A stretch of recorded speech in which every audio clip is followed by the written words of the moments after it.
드가리아의 집에 도착. 이곳은 산이 많은 고장이다. 높은 산들이 아니고 야산에 지나지 않는다. 그 산들은 벌써 우리네 도스카나와 옴브리아 지방의 아펜닌 산맥의 산들에서와 같이 진짜 산 같은 꼭대기와 계곡들이 있다. 초목이 빽빽하고 훌륭하다. 신선한 물이 풍부하여 목장의 풀들을 푸르게 보존하고 집들 둘레로 있는 포도나무들과 더불어 사과나무와 무화과나무가 가득 차 있는 과수원들을 풍요롭게 만든다. 포도송이들이 벌써 살갈퀴 씨만큼 굵고 사과나무들의 싹이 터지기 시작하여 이제는 초록빛으로 보이며 무화과나무의 윗가지들에는 벌써 형태가 잡힌 열매들이 있는 것으로 보아 틀림없이 봄이다. 그리고 풀밭은 꼭 갖가지 빛깔의 폭신한 양탄자와 같다. 양떼들이 거기서 풀을 뜯거나 쉬거나 하는데 에메랄드와 같은 풀밭에 흰 반점들이 찍혀 있는 것과 같다. 마리아는 나귀를 타고 상태가 꽤 좋은 길을 올라가는데 그것이 주요한 통로임에 틀림없다. 모양이 꽤 한결같은 그 지대가 더 높은 곳에 있기 때문에 마리아가 올라가는 것이다. 늘 나를 가르쳐 주시는 분이 내게 이렇게 말씀하셨다. 저곳은 헤브론이다 하고 당신은 내게 몬따나 이야기를 하였지만 나는 확실한 것을 알지 못하겠다. 헤브론이 그 고장 전체를 가리키는 것인지 취락을 가리키는 것인지 알지 못한다. 그러므로 여기에 대하여 내가 아는 것만을 말할 뿐이다. 마리아가 이제 읍내로 들어간다. 저녁 때이다. 여인들이 문에서 낯선 여자가 오는 것을 살펴보며 자기들끼리 말을 한다.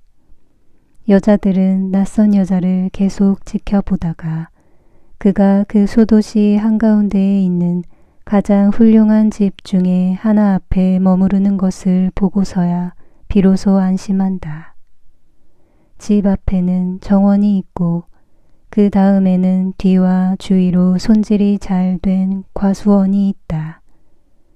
그런 다음 산의 기복을 따라 올라갔다 내려갔다 하는 넓은 풀밭이 있고 그 끝에는 키가 큰 나무숲이 있다. 그 다음에는 무엇이 있는지 모르겠다.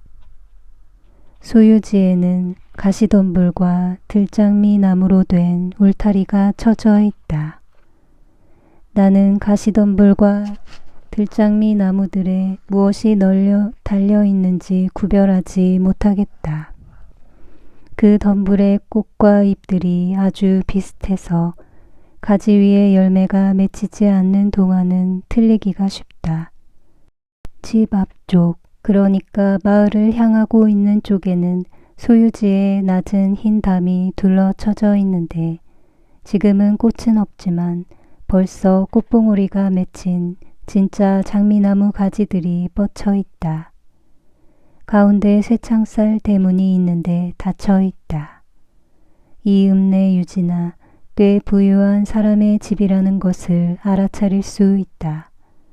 과연 모든 것이 부는 아니라 하더라도 적어도 분명히 유복은 나타내고 있다. 질서가 잘 잡혀 있다. 마리아는 나귀에서 내려 쇠창살 대문으로 가까이 간다. 창살 사이로 들여다보는데 아무도 보이지 않는다. 그러자 마리아는 자기가 거기 있다는 것을 나타낼 궁리를 한다. 다른 여자들보다 호기심이 더 많은 어떤 작은 여자가 마리아를 따라왔었는데 방울 노릇을 하는 이상한 설비를 가리켜준다. 그것은 어떤 축에 고정시킨 2개의 금속 조각이다. 밧줄로 축을 움직이면 그 금속 조각이 서로 부딪혀서 종이나 징소리 비슷한 소리를 낸다. 마리아는 밧줄을 잡아당긴다. 그러나 너무도 얌전하게 잡아당기는 바람에 그 장치가 가볍게 울렸고 그래서 아무도 그 소리를 듣지 못한다. 그러자 온통 코와 턱밖에 없다시피 하고 그 사이에는 10개와 맞먹는 혀를 가진 작은 노파인 그 여자가 밧줄에 매달려서 잡아당기고 또 잡아당긴다. 죽은 사람이라도 깨울 만큼 요란한 소리가 난다. 이렇게 해야 해요.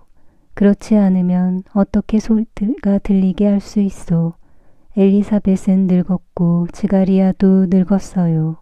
게다가 지가리아는 지금 벙어리에다 귀머거리라오. 하인들도 늙었소. 아시우 처음 오는 거요. 지가리아를 아우 당신은. 다리를 저는 작은 노인이 나타나서 이 숱한 안내와 질문에서 구해준다.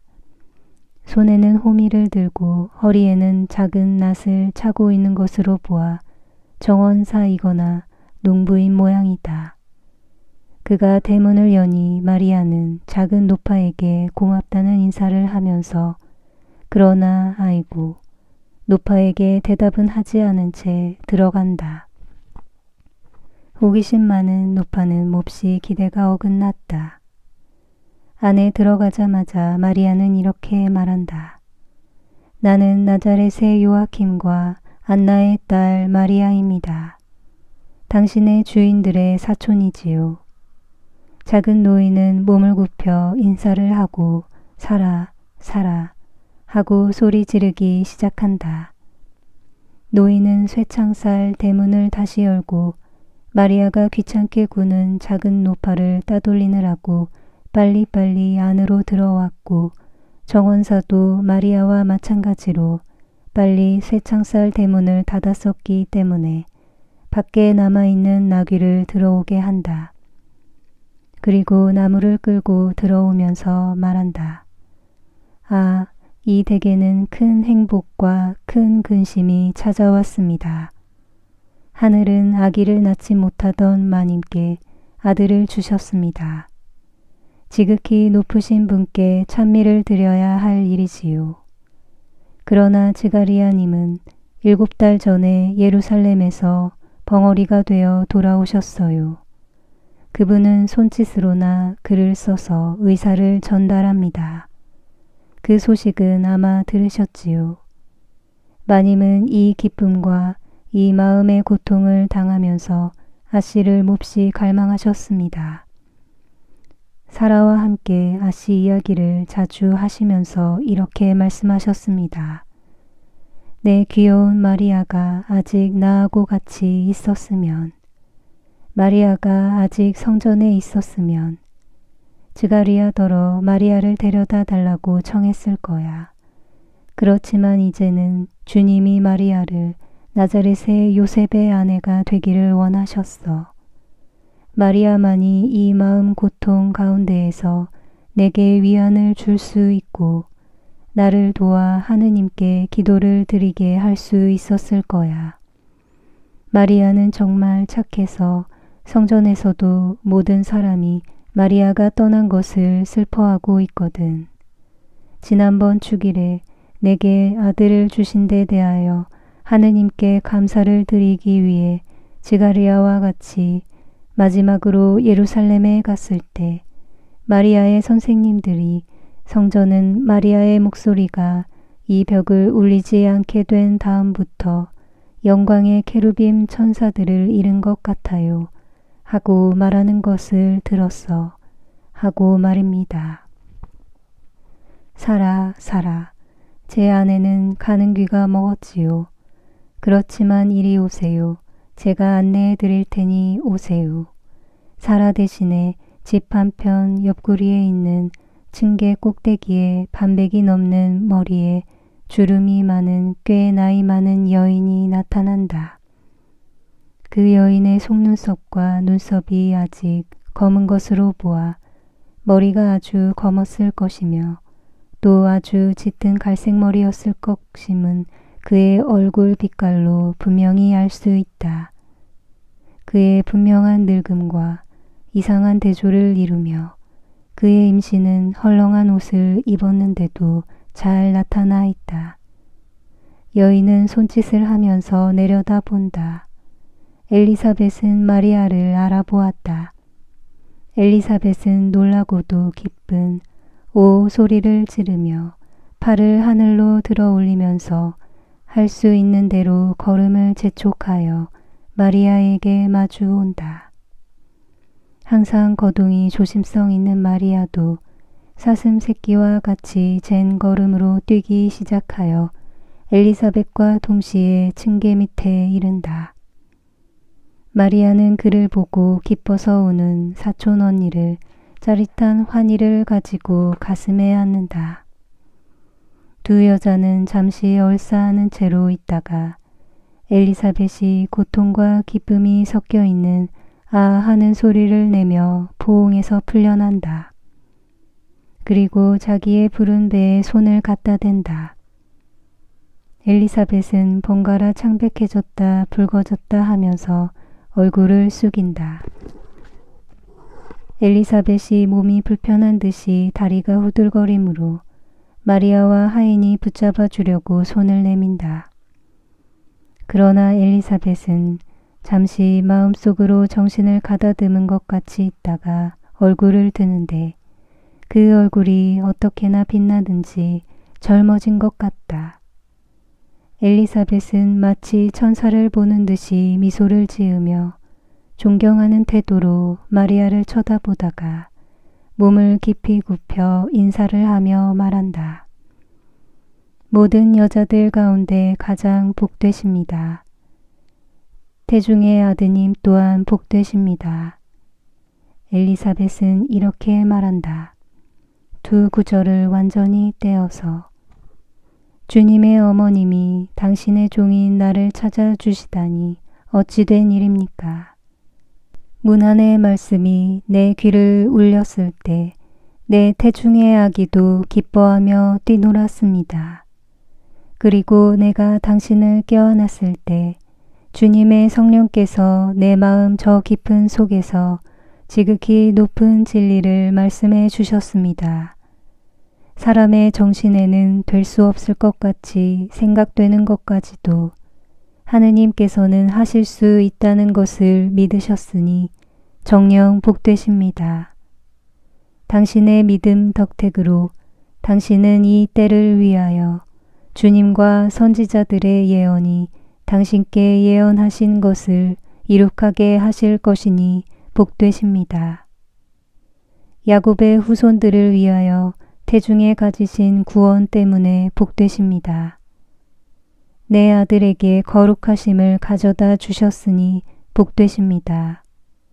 내 아들이 내 태중에서 느끼는 기쁨 때문에 어린 염소 새끼처럼 뛰노는 것이 느껴집니다. 그것은 내 아들이 죄의 짐에서 풀려나고 선구자가 되라고 부름을 받고 당신 안에서 자라고 계시는 거룩하신 분에 의하여 구속 전에 거룩하게 되었다는 것을 느끼기 때문입니다. 마리아는 웃고 있는 눈에서 미소를 머금은 입으로 진주같이 내려오는 눈물 두 방울을 떨어뜨리며 이 다음에 당신의 예수님이 그렇게도 많이 하실 것과 같은 자세로 얼굴을 하늘로 향하고 팔도 쳐들면서 외친다. 내 영혼이 주님을 찬양하며 그리고 우리에게 전하여진 것과 같이 노래를 계속한다. 마지막에 가서 당신의 종 이스라엘을 도우셨습니다. 하는 절에서는 손을 가슴에 십자가로 포개 얹고 꿇어서 땅에까지 엎드려 하느님을 경배한다. 하인은 엘리사벳이 몸에 불편을 느끼지 않게 되고 자기 생각을 마리아에게 이야기하는 것을 보고는 공손히 자리를 떴었다. 그는 과수원에서 머리와 수염이 흰 위험 있는 노인과 같이 돌아오는데 노인은 멀리서 크게 몸짓을 하며 목구멍에서 나는 소리로 마리아에게 인사를 한다. 즈가리아가 와요. 하고 엘리사벳이 기도에 몰두하고 있는 동정녀의 어깨에 손을 대면서 말한다. 내 남편은 말을 못해요. 그가 믿지 않은 것을 하느님께서 벌하신 거지요. 그 이야기는 나중에 하겠어요. 그렇지만 지금은 은총이 가득한 마리아가 왔으니 나는 하느님의 용서를 바라고 있어요. 마리아는 일어나서 즈가리아에게 마주가서 땅에까지 머리를 숙여 절을 한다. 마리아는 즈가리아의 몸을 덮고 땅에까지 내려오는 흰 옷 끝에 입을 맞춘다. 그 옷은 매우 넓고 술을 놓은 넓은 장식줄로 허리에 메어져 있다. 즈가리아는 몸짓으로 환영의 뜻을 표하고 함께 엘리사벳 있는 데로 간다. 그들은 모두 정리가 아주 잘 되어 있는 넓은 방으로 들어간다. 그들은 마리아를 그 방에 앉히고 지금 막 짠 아직 거품이 일고 있는 우유 한 잔과 작은 빵 과자 몇 개를 대접하게 한다. 엘리사벳은 손에 밀가루를 묻히고 밀가루가 뿌려져서 실제보다 훨씬 더 휘어진 머리를 한 하녀가 마침내 나타나자 명령을 내린다. 하녀는 아마 빵을 만들고 있었던 모양이다. 엘리사벳은 사무엘이라 부르는 소리가 들리는 하인에게 그가 가리키는 방으로 마리아의 궤를 가져가라는 명령도 내린다. 모두가 손님에 대한 주부의 의무들이다. 마리아는 그동안 즈가리아가 하는 질문에 밀초를 입힌 판자에 몸이 좁은 단검으로 글을 써서 대답한다. 나는 그 대답들을 보고 즈가리아가 요셉에 대하여 말하며 결혼 생활이 어떠냐고 묻는다는 것을 알아차린다. 그러나 나는 즈가리아가 마리아의 상태와 메시아의 어머니라는 그의 처지에 대하여 아무런 초자연적인 지식도 받지 못했다는 것도 알겠다. 엘리사벳이 남편에게 가까이 가서 청순한 애무를 하려는 듯이 어깨에 다정스럽게 손을 얹으며 마리아도 아기를 가졌어요. 마리아의 행복을 기뻐하세요. 하고 말한다. 그러나 엘리사벳은 아무 말도 덧붙이지 않고 마리아를 바라보는데 마리아도 엘리사벳을 쳐다보지만 거기 대하여 말을 더 하라고 권하지 않는다. 그래서 엘리사벳은 입을 다문다. 즐거운 매우 기분 좋은 환상이었습니다. 이 환상으로 유다의 자살을 보고 느꼈던 전율이 없어졌습니다. 어젯밤 잠이 들기 전에 나는 향유 바르는 돌 위에 움직이지 않는 구속자의 시체 위에 몸을 굽힌 마리아의 눈물을 보았습니다. 마리아는 시체의 오른쪽에 무덤으로 쓰는 굴 입구 쪽으로 등을 돌리고 계셨습니다. 횃불빛이 그분의 얼굴을 비추어 고통에 휩쓸리고 눈물로 범벅이 된 그분의 얼굴을 내게 보여주셨습니다. 마리아는 예수님의 손을 잡고 쓰다듬고 뺨에 대고 따뜻하게 해주며 입을 맞추고 손가락들을 하나씩 펴고 이제는 생명이 없는 그 손가락에 입 맞추시곤 했습니다. 그런 다음 얼굴을 쓰다듬으시고 몸을 숙여 벌어진 입과 반쯤 감긴 눈과 상처 입은 이마에 입 맞추셨습니다. 횃불의 볼그레한 빛이 고문받은 그 온 육체의 상처를 한층 더 생생하게 보이게 하고 그 육체가 당한 고문의 잔인성과 그분의 죽음의 현실성을 더 뚜렷이 나타나게 합니다. 내 정신이 맑은 동안은 이렇게 계속 주시하고 있었습니다. 그러다가 졸음에 깨어나 기도를 하고 정말로 자려는 자세로 들어갔었습니다. 그때 이 위에 적은 환상이 시작된 것입니다. 그러나 어머니는 내게 이렇게 말씀하셨습니다. 움직이지 말고 보기만 하여라. 쓰는 것은 내일 하여라. 자는 동안에 모든 것을 꿈에서 다시 보았습니다. 8시 반에 잠이 깨서 어제 본 것과 꿈에 본 것을 모두 다시 보았습니다. 나는 보면서 글을 썼습니다. 그런 다음 신부님이 오셨습니다. 그래서 이 뒤에 쓰는 것을 써야 하는지 여쭈어 보았습니다. 이것들은 즈가리아의 집에 마리아가 머무를 때에 대한 따로따로 떨어진 작은 그림들입니다.